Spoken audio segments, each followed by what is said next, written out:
औज़ुबिल्लाहि मिनश्शैतानिर्रजीम बिस्मिल्लाहिर्रहमानिर्रहीम। अस्सलामु अलैकुम वरहमतुल्लाहि वबरकातुहू। डियर स्टूडेंट्स, कैसे हैं आप? उम्मीद है आप खैरियत से होंगे।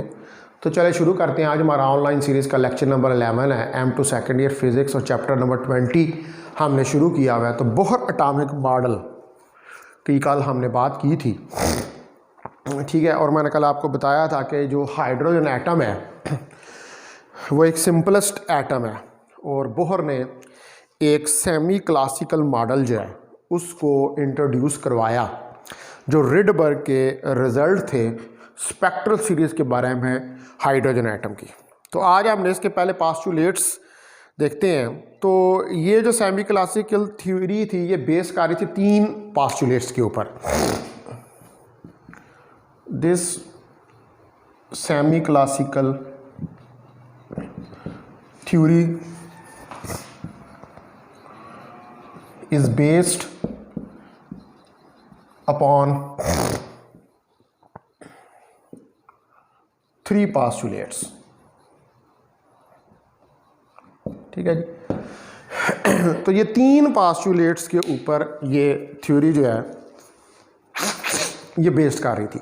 अब हमने ये तीनों postulates जो हैं वो 1 by 1 करके उनको समझना है। तो पहले नंबर पर देखते हैं हम postulate number 1।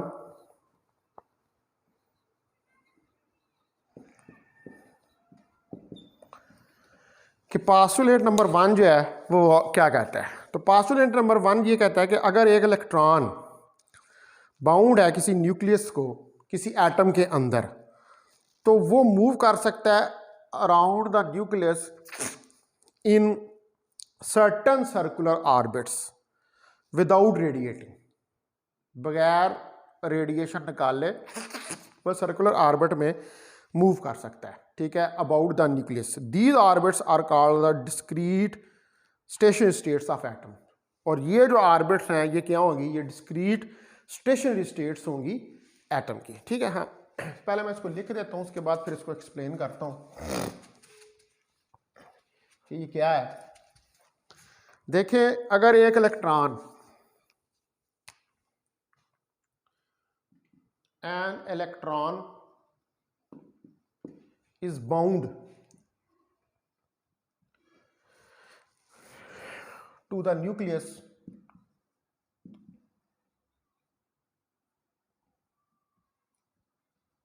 in an atom।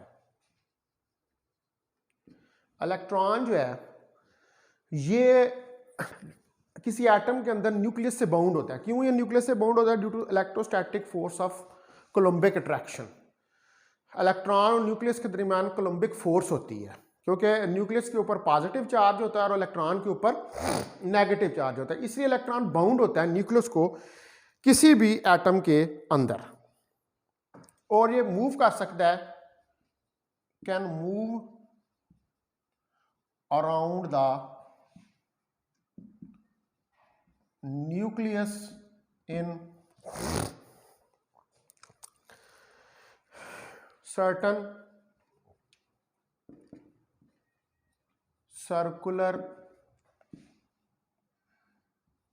orbits without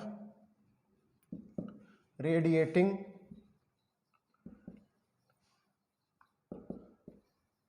the energy, ठीक है। और ये जो these orbits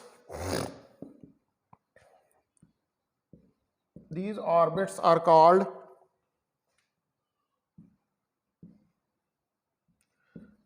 the discrete stationary states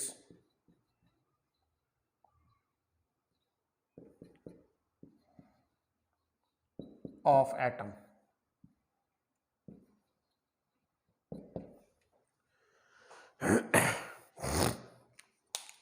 तो पहला पोस्टुलेट क्या है कि अगर देखें आप कि इलेक्ट्रॉन जो है, एक इलेक्ट्रॉन बाउंड है न्यूक्लियस को एक एटम के अंदर। क्यों बाउंड है?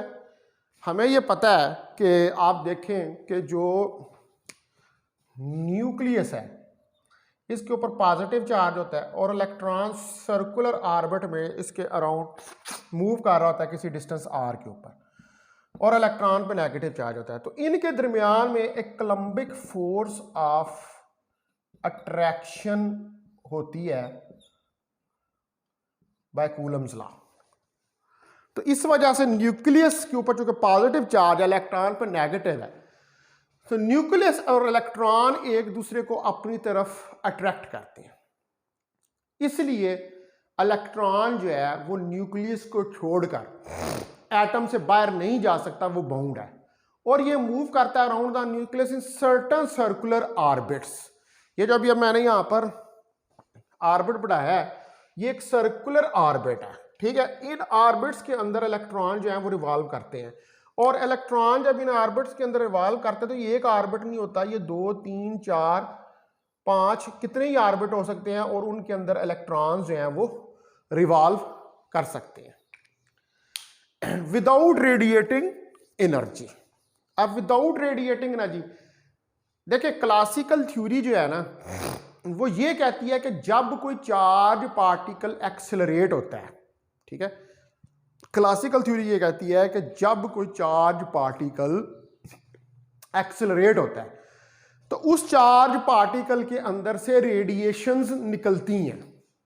यानी कि जब किसी चार्ज पार्टिकल के अंदर एक्सेलरेशन पैदा होता है तो एक्सेलरेशन पैदा होने की वजह से उस चार्ज पार्टिकल्स के अंदर से रेडिएशंस एमिट होती हैं। लेकिन बोहर यहां पर यह कह रहा है कि जब ये चार्ज पार्टिकल सर्कुलर ऑर्बिट में मूव कर रहे हैं तो ऑब्वियसली एक्सेलरेट कर रहे हैं, इलेक्ट्रॉन एक्सेलरेट कर रहा है, लेकिन वो कहता है कि जब ये चार्ज पार्टिकल एक्सेलरेट कर रहा है सर्कुलर ऑर्बिट्स के अंदर तो ये एनर्जी को रेडिएट नहीं करेगा, यानी कि इसके अंदर से रेडिएशंस नहीं निकलेंगी। और ये जो सर्कुलर ऑर्बिट्स हैं ये एक्चुअली क्या है, ये स्टेशनरी स्टेट्स हैं एटम की, और इन स्टेशनरी स्टेट्स ऑफ एटम में किसी जगह पर भी किसी भी स्टेट के अंदर इलेक्ट्रॉन जो है वो हो सकता है।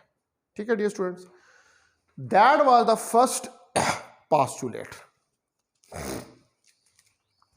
उसके बाद आए आप सेकंड पोस्टुलेट के ऊपर।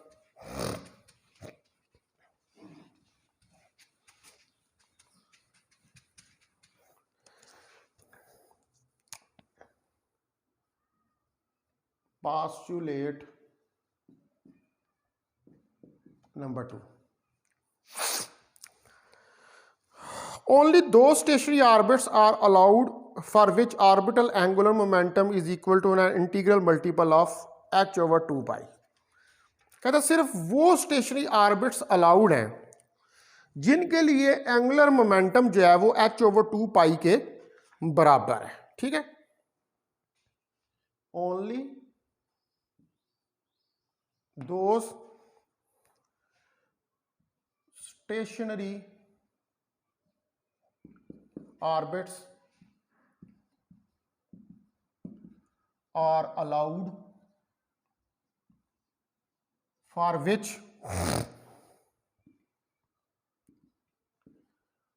the orbital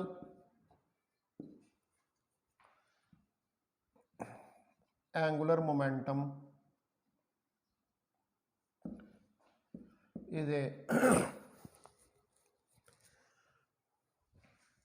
is equal to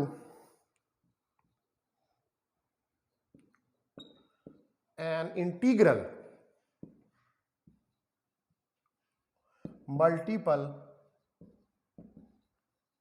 of h over 2 pi. That is L is equal to n h over 2 pi, और L जो है हमें पता है कि एम वी आर के बराबर होते, तो M we R N H over 2 pi. ठीक है, और इसके अंदर n जो है 0 1 2 3 4 5 up to so on is known as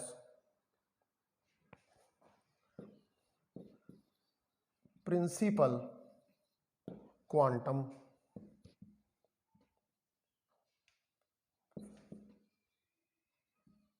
number.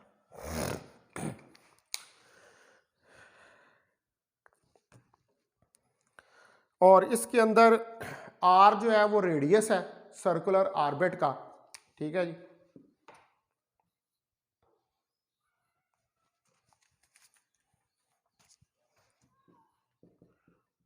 Radius of circular orbit, और v जो है ये वेलोसिटी ऑफ इलेक्ट्रॉन है, और m जो है ये मास ऑफ इलेक्ट्रॉन, और h जो है ये प्लांक कांस्टेंट है।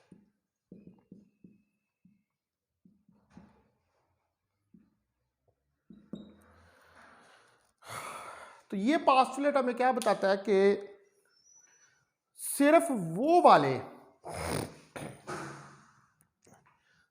वाले स्टेशनरी ऑर्बिट्स जो हैं वो आपको अलाउड हैं जिनके लिए ऑर्बिटल एंगुलर मोमेंटम जो है उसकी वैल्यूज इंटीग्रल मल्टीपल हैं h/2π की, यानी कि जिसको हम कॉरस्पॉन्ड कर रहे हैं प्रिंसिपल क्वांटम नंबर से। यानी कि आपके पास यानी कि जो ऑर्बिट्स हैं वो सिर्फ इस तरह अवेलेबल होंगे, क्योंकि हर ऑर्बिट के अंदर जो इलेक्ट्रॉन रिवॉल्व कर रहा है उसका प्रिंसिपल क्वांटम नंबर जो है वो अलग होगा, ठीक है। आप देखें कि अगर ये न्यूक्लियस है, ये पहला ऑर्बिट है, ये दूसरा ऑर्बिट है, ये तीसरा ऑर्बिट है, तो पहला जो ऑर्बिट है, ठीक है, ये n0 नहीं होता, ये 1 2 3 और 4, उसको करेक्ट कर लीजिएगा, वहां पर 0 नहीं है, पहला जो है 1 से 0। तो ये फर्स्ट ऑर्बिट जो है ये n1 को कॉरस्पॉन्ड कर रहा है, ये दूसरा ऑर्बिट n2 को कॉरस्पॉन्डिंग कर रहा है, और तीसरा ऑर्बिट n3 को। तो सिर्फ यही वाले ऑर्बिट अलाउड हैं, ठीक है। जो इंटीग्रल मल्टीपल हैं n1 n2 और n3 के, सिर्फ ये वाले ऑर्बिट्स जो हैं ये आपको अलाउड हैं, जो कि कॉरस्पॉन्ड कर रहे हैं प्रिंसिपल क्वांटम नंबर को, ठीक है। इसके अलावा और कोई ऑर्बिट्स जो हैं वो आपको अलाउड नहीं है, यानी कि इंटीग्रल मल्टीपल वैल्यूज होंगी। तो यहां से इसका क्या मतलब है? इसका मतलब यह है कि ये ऑर्बिट्स जो हैं ये डिस्क्रीट है, ये ऑर्बिट कंटिन्यूस नहीं है, हर ऑर्बिट का प्रिंसिपल क्वांटम नंबर जो है वो अलग है, ठीक है। फर्स्ट ऑर्बिट का 1 है, सेकंड ऑर्बिट का 2 है, थर्ड ऑर्बिट का 3 है, यानी कि ये जितने ऑर्बिट्स हैं, ये जितने एंगुलर मोमेंटम्स हैं इन इलेक्ट्रॉन्स के, इन सब की आपस में डिफरेंट वैल्यू है, और ये डिस्क्रीट ऑर्बिट्स हैं, ये एक जैसे ऑर्बिट्स नहीं है, हर एक के कॉरस्पॉन्डिंग एंगुलर मोमेंटम जो है वो डिफरेंट है।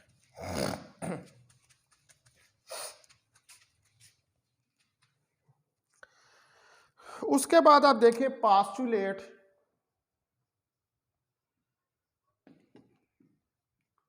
नंबर 3।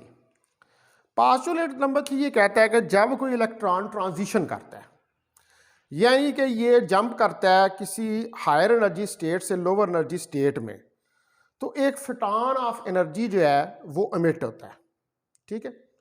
तो क्लासिकल थ्योरी तो ये कहती है कि अगर चार्ज पार्टिकल जो है वो एक्सेलरेट कर रहा हो तो इलेक्ट्रोमैग्नेटिक रेडिएशंस जो हैं वो एमिट होती हैं। लेकिन बोहर का जो एटॉमिक मॉडल है वो ये कहता है कि इलेक्ट्रोमैग्नेटिक रेडिएशंस उस वक्त एमिट होती हैं जब कोई इलेक्ट्रॉन जो है वो अपर लेवल से ग्राउंड लेवल में ट्रांजिशन करता है, ठीक है।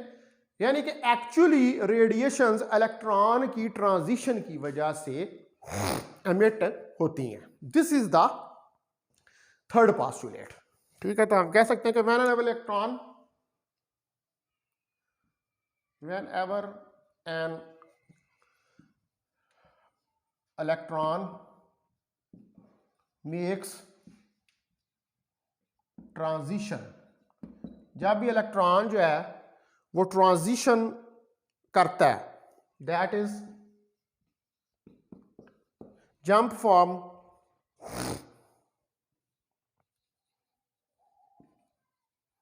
हायर एनर्जी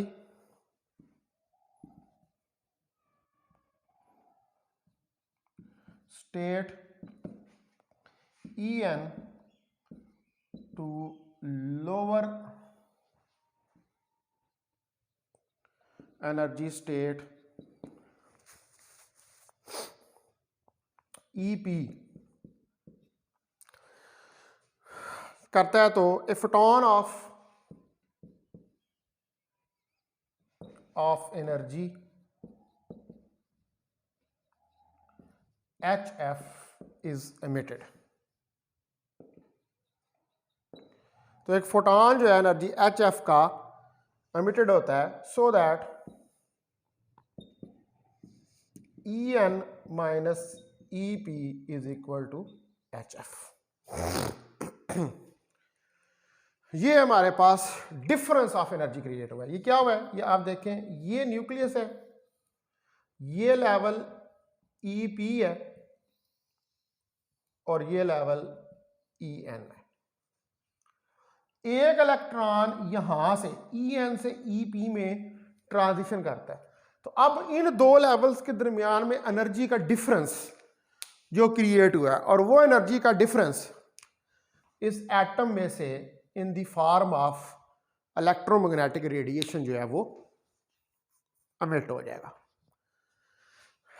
ठीक है डियर स्टूडेंट्स। तो इसका मतलब है कि एनर्जी जो है सिर्फ उस वक्त ही एमिट होती है जब इलेक्ट्रॉन जो है वो ट्रांजिशन करता है, यानी कि वो जब अपने अपर लेवल से लोअर लेवल के अंदर ट्रांजिशन करता है तो उस वक्त उसकी ट्रांजिशन के नतीजे में एनर्जी का डिफरेंस क्रिएट होता है, और वो एनर्जी का difference in the form of electromagnetic radiations उस एटम में से निकलता है। तो according to Bohr this was the reason for the emission of electromagnetic radiations. उसने क्लासिकल थ्योरी की इस अजम्पशन को गलत कर दिया कि जब कोई चार्ज पार्टिकल एक्सेलरेट कर रहा हो तो रेडिएशन एमिट होती है। उसने कहा नहीं, जब पार्टिकल ट्रांजिशन करता है, यानी कि जब कोई चार्ज पार्टिकल अपर लेवल से लोअर लेवल में ट्रांजिशन करता है तो फिर उसके नतीजे में एनर्जी जो है वो एमिट होती है। ठीक है। और यहां पर ये जो F है ये बराबर होती है C ओवर लैम्डा। ये क्या, दिस इज दी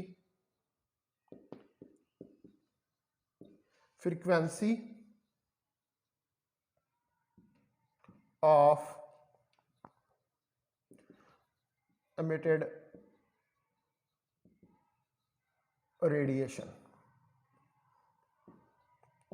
ये क्या, ये हमारे पास फ्रीक्वेंसी है किसी emitted रेडिएशन की।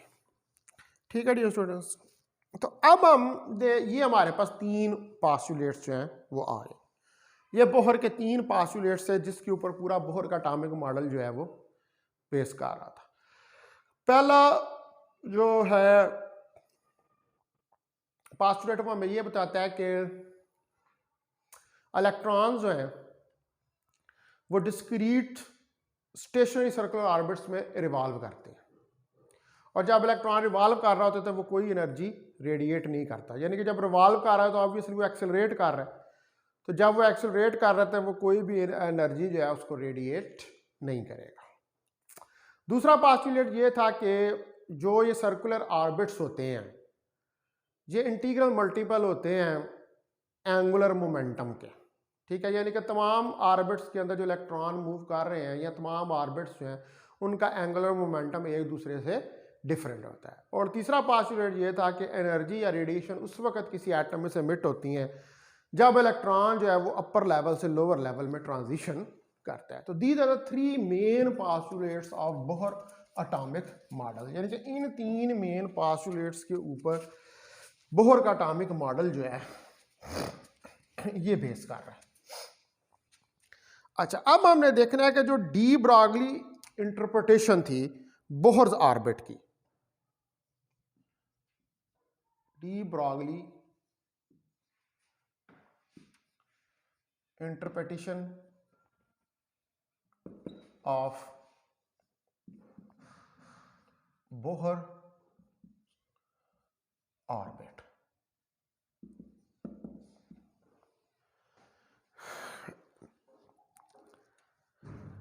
जब वो टाइम के जब बोहर की थ्योरी जो थी इसको फार्मूलेट किया गया था, तो यहां पर कोई जस्टिफिकेशन नहीं थी फॉर फर्स्ट टू पास्टुलेट्स। पहले जो दो पास्टुलेट्स हैं उनके लिए कोई जस्टिफिकेशन नहीं थी, लेकिन जो तीसरा पास्टुलेट था इसकी कुछ रूट्स मौजूद थी प्लैंक के थीसिस के अंदर, मैक्स प्लैंक के थीसिस के अंदर। लेटर ऑन जो है जब डेवलपमेंट हुई तो डी ब्रॉगली हाइपोथेसिस जो इंट्रोड्यूस हुआ और उसने कुछ जस्टिफिकेशन दी जो कि पास्टुलेट 2 के अंदर हमें नज़र आती है, और इसको हम यहाँ पर ज़रा एक्सप्लेन करके देखते हैं कि पास्टुलेट 2 जो है, यानी कि शुरू के अंदर जो है ये बोहर की थ्योरी जो है इसके जो पहले दो पास्टुलेट्स थे इनकी कोई जस्टिफिकेशन मौजूद नहीं थी, लेकिन थर्ड पास्टुलेट जो है उसकी जस्टिफिकेशन मौजूद थी प्लैंक के थीसिस में। तो जब डी ब्रॉगली हाइपोथेसिस जो है इसको इंट्रोड्यूस करवाया गया तो इस डी ब्रॉगली हाइपोथेसिस ने जो सेकंड पास्टुलेट है उसकी कुछ इंटरप्रिटेशन दी। तो हम जरा उसको समझने की कोशिश करते हैं। तो सपोज करें कि consider a string of length L. आज सपोज करें कि एक हमारे पास ये स्ट्रिंग है लेंथ एल का, ठीक है। इफ वी पुट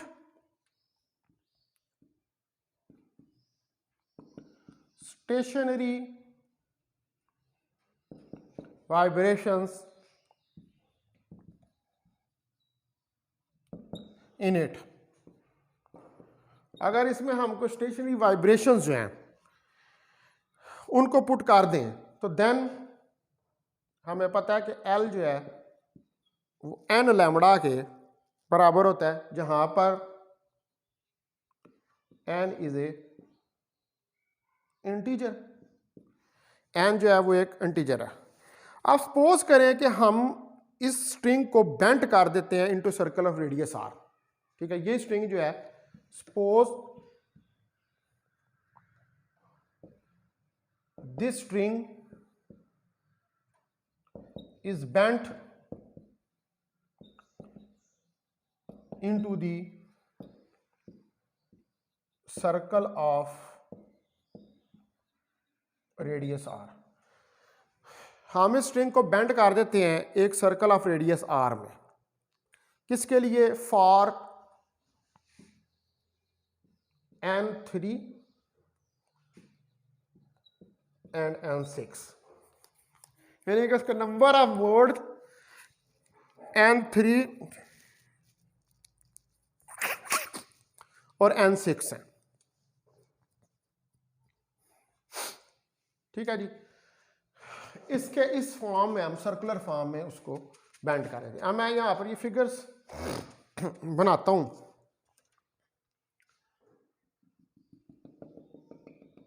ठीक है। ये मैं बनाने लगा हूं किसके लिए? n3 के लिए। तो यहां पर जो है हमारे पास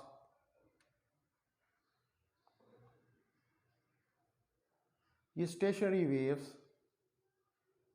की लूप्स जो हैं वो प्रोड्यूस होंगी, और इसी तरह जो n6 है उसके अंदर भी stationery waves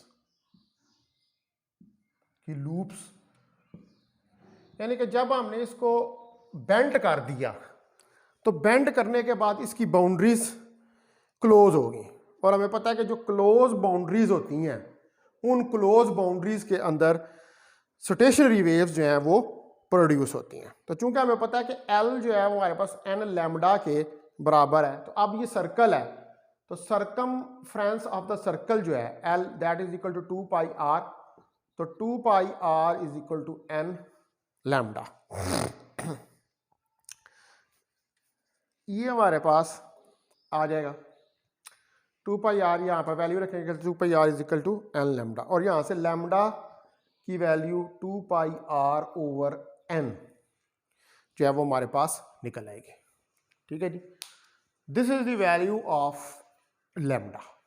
no if we recall the de Broglie hypothesis, ठीक है, अगर हम डी ब्रागले हाइपोथेसिस जो है उसको रिकॉल करें तो हमें पता है कि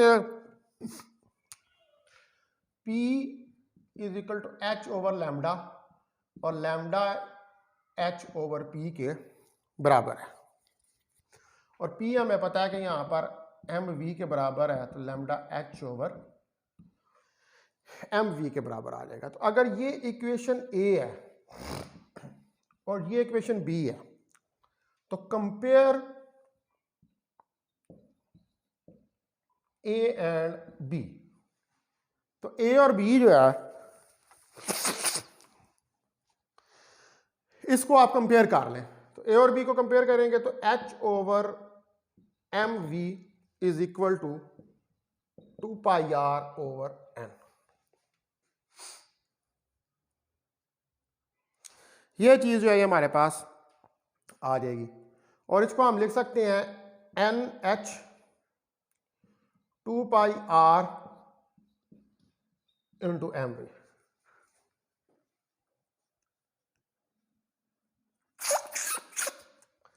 तो N h m we r into 2 pi, तो एम वी आर हमें पता है कि एंगुलर मोमेंटम के बराबर होता है, तो N H L into 2 pi, और L is equal to N H over 2 pi, where N is equal to 1 2 3 4 and so on, जो कि क्या है, ये L is equal to N H over 2 pi क्या है, दिस इज a second postulate of Bohr model. ये हमारे पास क्या है, ये हमारे पास सेकंड पोस्टुलेट है बोहर मॉडल का। ठीक है, तो अब आप देखें कि हमने इसको मैथमेटिकली प्रूफ करके दिखा दिया है, यानी कि ये जो सेकंड पोस्टुलेट है इसकी मैथमेटिकल जस्टिफिकेशन आ गई है, और ये मैथमेटिकल जस्टिफिकेशन कहाँ से आई है, ये मैथमेटिकल जस्टिफिकेशन जो है वो डी ब्रागली हाइपोथेसिस से आई है, और डी ब्रागले हाइपोथेसिस ये किस तरह आई है कि जब हमने स्टेशनरी वेव्स का कॉन्सेप्ट जो है वो यहाँ पर यूज़ किया है। देखें, अब आपने स्टेशनरी वेव्स का कॉन्सेप्ट जो है वो यहाँ पर किस तरह यूज़ किया है, आप देखें कि आपने कहा कि हमारे पास एक स्ट्रिंग ऑफ लेंथ L है, एक L लेंथ का स्ट्रिंग है। अगर आप इस L लेंथ के स्ट्रिंग के अंदर वाइब्रेशंस क्रिएट करें तो इसके अंदर ट्रैवलिंग वेव प्रोड्यूस होंगी, क्योंकि अभी यहाँ पर तो कोई फिक्स बाउंड्रीज तो नहीं है। ठीक है, लेकिन अगर आप इसी स्ट्रिंग L को, जिसकी लेंथ L है, इसको सर्कल में बेंड कर दें तो अब ये क्लोज्ड बन जाएगा, ये क्लोज फॉर्म हो जाएगी और इसकी फिक्स बाउंड्रीज हो जाएंगी। तो इसका मतलब है कि जो इलेक्ट्रॉन है, ठीक है, फिक्स बाउंड्रीज हो जाएंगी, और इसके अंदर जो वेव्स फिर पैदा होंगी वो स्टेशनरी वेव्स होंगी। तो इसका मतलब है कि जब इलेक्ट्रॉन सर्कुलर ऑर्बिट में रिवॉल्व कर रहा होता है तो जो उसके साथ D Broglie wave length associated होती हैं वेव्स की, वो डी ब्रागली वेव्स जो हैं वो स्टेशनरी वेव की तरह बिहेव कर रही होती हैं, क्योंकि इलेक्ट्रॉन सर्कुलर ऑर्बिट में रिवॉल्व कर रहा है और सर्कुलर ऑर्बिट जो है उसकी क्लोज बाउंड्रीज हैं और इलेक्ट्रॉन के साथ वेव्स एसोसिएटेड हैं। तो कॉन्ड्री क्लोज बाउंड्री के अंदर जब वेव्स ट्रैवल करती हैं तो वो वेव्स जब अपोजिट डायरेक्शन में सेम फ्रीक्वेंसी की ट्रैवल करती हैं तो वो स्टेशनरी वेव्स को राइज करती हैं, यानी कि उनकी वजह से स्टेशनरी वेव्स बनती है। इसका मतलब है कि इलेक्ट्रॉन के साथ जो वेव्स एसोसिएटेड हैं सर्कुलर ऑर्बिट के अंदर वो स्टेशनरी वेव्स हैं, और इसको हमने मैथमेटिकली प्रूव करके दिखा दिए। ठीक है डियर स्टूडेंट्स, तो फिर आज यहाँ पर लेक्चर को एंड करते हैं। तो कल जो है फिर हम स्टडी करेंगे जो एक्सप्रेशन है क्वांटाइज रेडियाई का हाइड्रोजन एटम के लिए, उसको कैलकुलेट करके देखेंगे। कल तो इतवार है तो कल छुट्टी है आपकी, तो इंशाल्लाह परसों जो है इसको फिर हम स्टडी करेंगे। बहुत शुक्रिया आपका, थैंक यू वेरी मच।